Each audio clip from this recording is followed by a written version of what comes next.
Kementerian Perdagangan Dalam Negeri dan Kos Sara Hidup KPDN mengesahkan berlaku kenaikan harga beberapa barangan keperluan harian termasuk ikan sehingga 30% pada musim tengkujuh. Timbalan Menteri Perdagangan Dalam Negeri dan Kos Sara Hidup Datuk Dr. Fuziah Saleh berkata, namun pihaknya memberi jaminan peningkatan itu dalam keadaan terkawal selain bersifat setempat dan tidak melebihi 30%. Sedikit kenaikan itu biasa kerana musim ni musim tengkujuh dan kita punya demand itu tinggi dan supply dia berkurangan.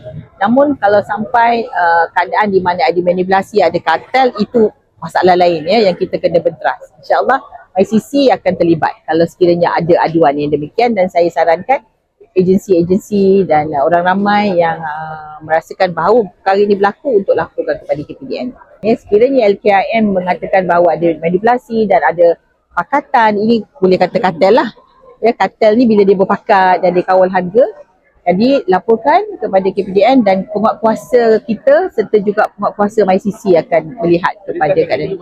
Beliau berkata demikian pada sidang media selepas walkabout program Jualan Rahmah PJR Monsun di sini hari ini. Tambah beliau, bagi mengelakkan pencatutan harga barang, seramai 890 pegawai pemantau harga digerakkan di seluruh negara untuk memantau barangan keperluan harian termasuk di pasaraya awam, pasar tani, minimarket dan pasaraya. Setakat ini belum ada laporan, tapi yang kita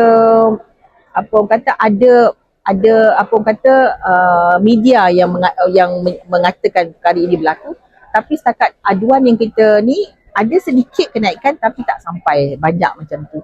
Media sebelum ini melaporkan kenaikan harga ikan di negara ini berpunca daripada manipulasi harga oleh pemborong selain kekurangan hasil laut akibat musim tengkujuh. Nur Atirah Azman bersama juru kamera Izzah Zaki, Berita iMedical TV.